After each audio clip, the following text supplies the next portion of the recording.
रीटा बख्शी वर्मा और आप देख रहे हैं आर्य खबर। दिग्गी बाबू एक बार फिर चर्चा के केंद्र में है। चर्चा उनकी सोशल मीडिया की एक पोस्ट है जिसमें उन्होंने प्रधानमंत्री नरेंद्र मोदी की एक पुरानी तस्वीर को शेयर करते हुए लिखा है कि यही है आरएसएस की ताकत।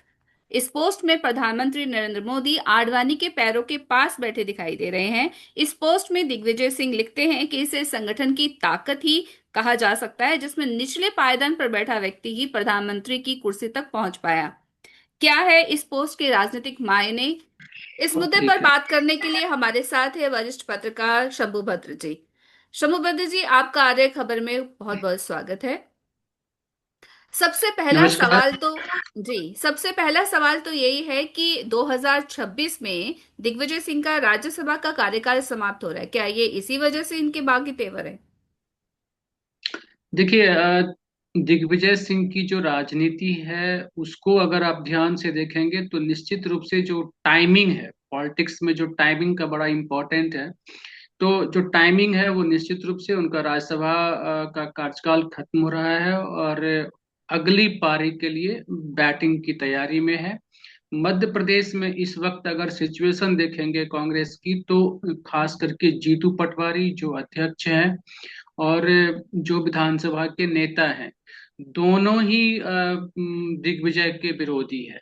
दूसरी बात, जब राज्यसभा की बात आती है तो राज्यसभा में जाने के लिए कमलनाथ और जयंती नटराजन दो बड़े नेता है कांग्रेस के, जो कि प्रबल दावेदार है। पिछली बार ही दिग्विजय सिंह को राज्यसभा में जब भेजा गया था तो उस वक्त ही बात चर्चा में ये थी कि दिग्विजय को ना भेजा जाए। इसके पीछे जो कारण था कि मध्य प्रदेश में कांग्रेस की जो हार हुई, जहां पर कि आप पूरे प्रदेश में सब मान के चल रहे थे कि कांग्रेस की सत्ता में वापसी होगी, और उस इलेक्शन को मैनेज करने या उसके उस पूरे इलेक्शन के कैंपेन को ध्यान से अगर आप देखें तो दिग्विजय सिंह और कमलनाथ यही दोनों सीन में थे। सिंधिया को, ज्योतिरादित्य सिंधिया को बैक किया गया था, लेकिन जब उस इलेक्शन में हार मिली तो कायदे से इन्हीं की जिम्मेदारी थी कि हार को स्वीकार करें। लेकिन बाद में राज्यसभा की बात आई और राज्यसभा में इनको भेजा गया। तो अब जो नई पारी है कि 2026 से कार्यकाल समाप्त हो रहा है, तो दबाव बनाने की जो बात है वो हो सकता है कि अपने अंदर से लेवल, अपने व्यक्तिगत लेवल पे दिग्विजय सिंह चाहते हो कि हम फिर से एक राज्यसभा में पारी खेलें, और इसके लिए उसने कांग्रेस को आईना दिखाया हो कि आप संगठन और संगठन पे ध्यान नहीं है इसीलिए। नहीं, लेकिन ये जो पोस्ट है ये 27 दिसंबर का है, लेकिन उससे पहले 19 दिसंबर को भी उन्होंने एक पोस्ट किया था जिसमें ये कहा था कि चुनाव आयोग में सुधार की जरूरत तो है ही, लेकिन इसके अलावा कांग्रेस में जो है, उसी तरह से कांग्रेस में जो है वो काडार पे भी, संगठन पर भी ध्यान देना चाहिए।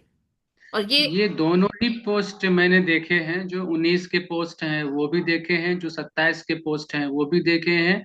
तो 19 के पोस्ट में सीधा मैसेज है कि जिस तरह से कांग्रेस ने चुनाव सुधार को लेकर के चुनाव आयोग को घेरा है और वोट चोरी को लेकर के कंप्लीट एग्रेसिव है और उस तरह की जो पॉलिटिक्स कर रही है, तो उसको निशाना बना करके दिग्विजय ने साफ साफ अपने संगठन को आईना दिखाया कि आप भी अपने पार्टी के अंदर संगठन को मजबूत करने के लिए बात करिए और पावर को डिसेंट्रलाइज करिए, विकेंद्रित करिए। जो एक खास परिवार में या खास जगह पे जो पार्टी सेंट्रलाइज है, उसको तोड़ करके और उसमें बाहर के लोग जो हैं, प्रदेश स्तर के संगठन को मजबूत किया जाए। ये बात निश्चित रूप से है कि दिग्विजय सिंह की अगर आप बात करें उनकी राजनीति की कांग्रेस में, तो आज से नहीं, जब वो 2 बार सीएम भी रहे हैं तभी से लेकर के अब तक दबाव की राजनीति रहे हैं, और अपने बयानवीर होने के नाते कई बार कांग्रेस को संकट में भी डाला है कि इस तरह के उन्होंने बयान दिए हैं जिससे कांग्रेस के लिए ही असहज की स्थिति पैदा हुई है। तो कांग्रेस का स्ट्रक्चर क्या है, कांग्रेस कैसे काम करती है, कांग्रेस किस तरह से आगे बढ़ती है, इन चीजों से ऐसा तो है नहीं कि दिग्विजय सिंह जी अवगत नहीं है। इस पार्टी में पूरी तरह से, एक तरह से समझिए, पूरा उनका राजनीतिक कैरियर कांग्रेस के अंदर बीता है, तो उनको तो सब कुछ पता है, कल्चर कब क्या कैसे होता है। और वो अपने लिए जगह भी सुनिश्चित कराने में सफल रहे हैं। कांग्रेस के अंदर की बात वो जानते हैं या इस नियम को जानते हैं, इसीलिए उनको सफलता मिली है। अर्जुन सिंह के बाद देखेंगे मध्य प्रदेश में तो कांग्रेस में दिग्विजय सिंह का अपना एक पूरा दौर रहा है। अब जो बात आती है कि पार्टी में गड़बड़ी है, या पार्टी की राहुल गांधी के नेतृत्व पे पार्टी आगे नहीं बढ़ रही है, या पार्टी सत्ता में नहीं आ रही है, तो वर्तमान सिचुएशन के लिए अकेले कांग्रेस का नेतृत्व जिम्मेदार नहीं है, बल्कि बल्कि जितने भी और नेता हैं वो भी जिम्मेदार हैं। इससे पहले आपने देखा होगा नहीं, कि कि महत्वपूर्ण इसलिए हो जाता है कि 19 तारीख का जो पोस्ट उन्होंने किया था कि कांग्रेस में विकेंद्रीकरण होना चाहिए, उसमें उन्होंने कहा कि राहुल गांधी जो है वो इस बात को नहीं मानेंगे। सीधा सीधा राहुल गांधी पर उंगली उठाई है उन्होंने। बिल्कुल, कांग्रेस खेमा के अंदर एक नेतृत्व ऐसा है जिनका सीधा जो राहुल गांधी के साथ उनका संवाद नहीं है, या राहुल गांधी ये मान के चलते हैं कि इन नेताओं ने, जैसे अशोक गहलोत है, दिग्विजय सिंह है, इन इस जनरेशन के जो नेता हैं उन्होंने अपना समय देख लिया है। अपने राजनीति में जो उनको करना था वो कर चुके हैं। तो राहुल गांधी अब जो कांग्रेस के अंदर नए नेतृत्व है उनको उभारने की कोशिश कर रहे हैं, और इसीलिए इनको उतना तवज्जो नहीं देते हैं।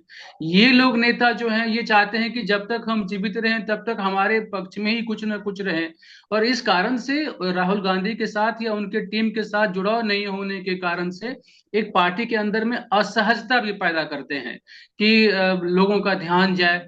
आज मान लीजिए संघ को लेकर के दिग्विजय सिंह की क्या राय है, ये आज से नहीं बरसों से लोग जानते हैं। हमेशा संघ की आलोचना करते रहे हैं, हमेशा बीजेपी की आलोचना करते रहे हैं, और नरेंद्र मोदी की आलोचना करते रहे हैं, और उन लोगों के लिए क्या क्या नहीं बोला है। आज सिर्फ अपने फायदे के लिए या अपने बेटे को राजनीति में सेट करने के लिए, आगे ले जाने के लिए, अगर कांग्रेस की कमजोरी का या कांग्रेस को आईना दिखाने का जो काम कर रहे हैं, वो काम मुझे लगता है कि अपनी राजनीति के लिए कर रहे हैं। कांग्रेस के डेवलपमेंट से या कांग्रेस किस तरह से फंक्शन करे उसमें बहुत इनकी अपनी दिलचस्पी नहीं है। दो केंद्र मुझे सत्ताईस लग रहा है। 27 दिसंबर को जो इन्होंने पोस्ट किया है, नरेंद्र मोदी की तस्वीर जो शेयर की है, वो न केवल राहुल गांधी, प्रियंका गांधी, जयराम रमेश, उन्होंने प्रधानमंत्री को भी उसमें टैग किया है। तो क्या लगता है आपको कि अब उन्हें लग रहा है कि कांग्रेस की जो पारी है वो खत्म हो चुकी है और अब बीजेपी एकमात्र रास्ता है, या ये पींगे मुझे बढ़ाने लगता की है कोशिश हो रही है? मुझे मुझे लगता नहीं है कि बीजेपी में दिग्विजय सिंह के लिए कोई स्पेस है एक पार्टी में। ना तो मुझे मध्य प्रदेश में कोई स्पेस दिखता है, क्योंकि मध्य प्रदेश में पिछले 20-30 साल से बीजेपी सत्ता में है। तो वहां पे बीजेपी की का जो नेतृत्व है, बीजेपी के जो नेता है वो ऑलरेडी तैयार है, और दिग्विजय सिंह अपने जीवन के राजनीति के अंतिम पड़ाव में है। तो प्रदेश में उनका कोई ऐसा करिश्माई नेता नहीं है कि उनके बल पे कोई, चाहे कांग्रेस को फायदा मिल सके या बीजेपी को फायदा मिल सके। आपको ध्यान होगा कि साध्वी प्रज्ञा ने इनको हरा दिया था, अगर ध्यान हो तो कहने का मतलब कि दिग्विजय सिंह जब सत्ता में थे तब स्टार थे, तब बड़ी बात थी। लेकिन उसके बाद से इनकी राजनीति, उसमें व्यक्तिगत जीवन भी शामिल है, और इनका राजनीतिक करियर भी शामिल है, और इनके बोल वचन भी शामिल है। इस सबको जोड़ दीजिए तो उसके हिसाब से न तो ये कांग्रेस के लिए बहुत बेनिफिशियल है, न ही बीजेपी के लिए बहुत बेनिफिशियल है। जो कि मान के चले कि बीजेपी, हाँ, अगर दिग्विजय सिंह बीजेपी ज्वाइन करते हैं तो मध्य प्रदेश में बहुत लाभ होगा, ऐसा नहीं होगा, उल्टे बीजेपी को नुकसान होगा। अब ये जो तारीफ कर रहे हैं, इसके पीछे इनका मुझे लगता है कि पर्सनल स्वार्थ कम, और अपने बेटे को लॉन्चिंग का जो है कि कांग्रेस में कैसे आगे बढ़ाया जाए, कैसे सेट किया जाए, या फिर अपने बेटे के लिए बीजेपी में वो रास्ता देख रहे हो कि अगर हम बीजेपी की तारीफ करते हैं और अपने बेटे को बीजेपी की तरफ ले जाएं, और उसमें उनको अपना एक फ्यूचर दिखता हो, तो वो कारण हो सकता है कि उस कारण से वो कांग्रेस को आईना दिखा रहे हैं। ये बात सही है कि कांग्रेस कि जिन सवालों को उन्होंने उठाया है वो जेन्युइन सवाल है, कि कांग्रेस के अंदर जो संगठन की स्थिति है उसमें काफी कमजोरी है। जो पार्टी का संगठन पूरे देश में हुआ करता था, उस पार्टी का संगठन अभी पूरे देश में व्यापक रूप से मजबूत नहीं है। और जिस तरह से संघ एक स्ट्रक्चर वे में काम करता है और जिस एक सिस्टम के तहत काम करता है, वो सभी के लिए एक नसीहत है। जो भी लोग पार्टी चलाना चाहते हैं या पार्टी को आगे बढ़ाना चाहते हैं, तो उनको संघ से जरूर सीखना चाहिए कि संघ का एक संगठन कैसे काम करता है, कैसे संगठन, एक छोटे संगठन को कैसे एक राष्ट्रीय संगठन में तब्दील किया जा सकता है। तो बीजेपी की एक पावर है जो कि संघ के तौर पे बीजेपी को सपोर्ट मिलता है। उसी तरह से कांग्रेस अगर अपने सेवा दल को इस तरह से राष्ट्रीय स्तर पर ले जाती और सेवा दल को स्ट्रांग करती, तो नो डाउट कि कांग्रेस के पास भी एक बड़ा संगठन होता। लेकिन कांग्रेस जब सत्ता में आई तो सत्ता की पार्टी बनकर ही रह गई, जिसके कारण से न तो पार्टी का संगठन खड़ा हुआ, जो संगठन खड़ा था वो कमजोर हो गया, और न सेवा दल उस तरह से राष्ट्रीय स्तर पर कोई ऐसा संगठन बना सका जो कि कांग्रेस के लिए बेनिफिशियल होता। तो इस हिसाब से अगर आप देखिए, तो कांग्रेस के लिए सबक है। कांग्रेस को अपने संगठन को मजबूत करने के लिए संघ से सीखना चाहिए, बजाय जो राहुल गांधी सुबह से शाम संघ की आलोचना में व्यस्त रहते हैं, उससे बेहतर अगर वो कुछ सीख ले संघ के कामकाज के तरीकों से, तो अपने लिए कुछ भला कर सकते हैं, कांग्रेस के लिए कुछ भला कर सकते हैं। और दिग्विजय सिंह की बात को आप इस तरह से लीजिए कि राज्यसभा का इलेक्शन है, तो उसको टारगेट करके बयान दिया है उन्होंने। बेटे को राजनीति में आगे बढ़ाना है, वो उनका अपना एक स्वार्थ काम कर रहा है। और अभी जो भी तारीफ है या जो भी आईना दिखाने की बात है दोनों ही ट्वीट से कांग्रेस पार्टी के अंदर, तो इससे ये भी साफ हो रहा है कि जो दबाव की राजनीति है वो ये कर रहे हैं। अब कांग्रेस उनके दबाव में कितना आती है या कितना मानती है, या कांग्रेस उसको किस तरह से देखती है, ये आने वाले टाइम में पता लगेगा। लेकिन जिस तरह से सी की अभी बैठक चल रही है और जिस तरह के ये दिग्विजय सिंह सियासी बयान दे रहे हैं, कांग्रेस को असहज स्थिति में ला रहे हैं, तो आपको लगता है जो कांग्रेस का नेतृत्व है वो उनकी इस तरह की दबाव की राजनीति को अब मानेगा? मुझे नहीं लगता है कि कांग्रेस इनकी इस तरह के दबाव की राजनीति को मानेगी, या खास करके राहुल गांधी का जो काम करने का तरीका है उसमें अगर आप देखेंगे, तो उसमें जो ये सब जो लीडरशिप है, दिग्विजय सिंह है या इससे पहले कपिल सिब्बल बोल बोल के चले गए, ग्रुप तेज खड़ा हुआ जिसमें गुलाम नबी आजाद चले गए, तो पार्टी के अंदर ही एक ग्रुप 23 खड़ा हो गया था जो कि पार्टी को चिट्ठी लिख रहे थे, पार्टी को ऐना दिखा रहे थे। लेकिन उन सब का क्या हुआ, आप अगर गौर करिए तो कांग्रेस की कार्यशैली पर कोई असर नहीं पड़ा। राहुल गांधी जैसे काम कर रहे थे वैसे ही काम करते रहे।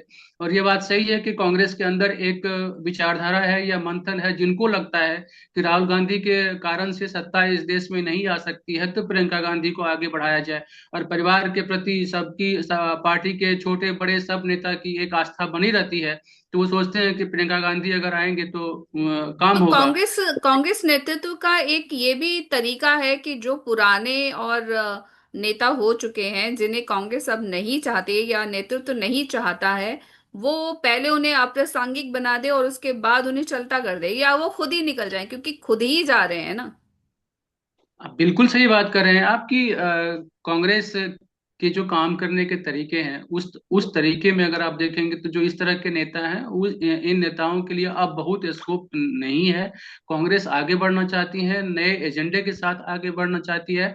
लेकिन ये भी एक बात है, लाजमी तौर पर अगर आप देखें तो अभी हाल में जब कांग्रेस को अध्यक्ष बनाने की बात आई, तो उन्होंने फिर एक वरिष्ठ नेता मल्लिकार्जुन खड़गे को अध्यक्ष बनाया।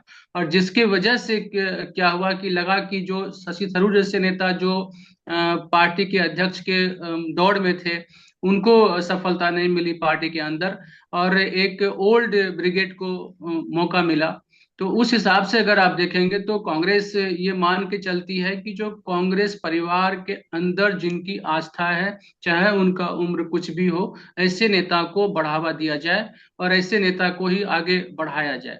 तो कांग्रेस के लिए यह एक स्थिति आने वाले वक्त में देखेंगे तो दिग्विजय सिंह का बयान बेशक कांग्रेस को आईना दिखाने की बात हो, ये जो सीडब्ल्यूसी की बैठक हो रही है इसमें उसमें मंथन, ये जो सीडब्ल्यूसी की बैठक हो रही है इसमें जो मंथन है स्पेशली, वो तो जो अभी नया बिल लेके मनरेगा का सरकार आई है जिसका नाम बदल दिया है, तो उस पे अपनी एक पार्टी लाइन क्या होगी, पार्टी कैसे उसका विरोध, देशव्यापी विरोध करेगी, इन सब चीजों पर चर्चा के लिए कांग्रेस की बैठक हो रही है।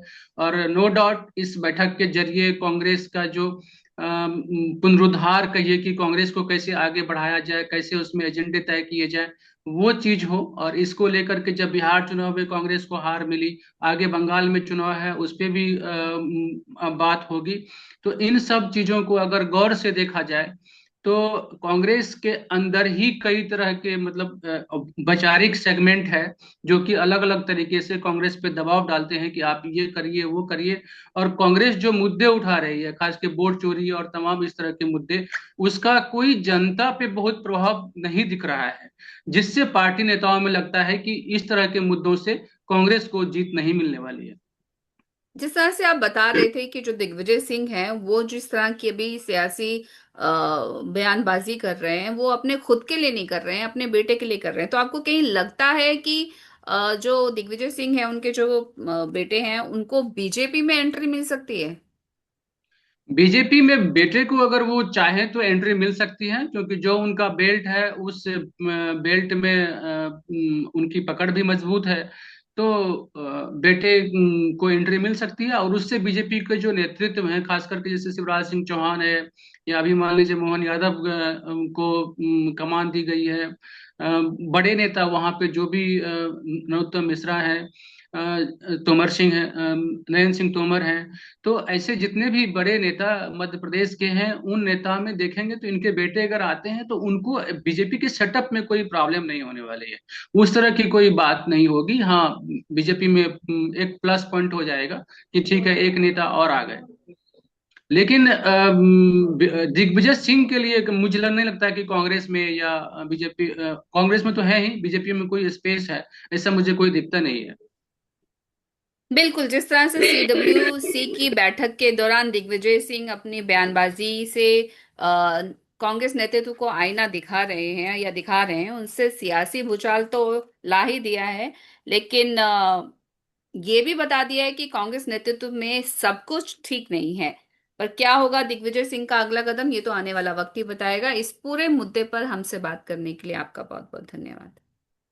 नमस्कार।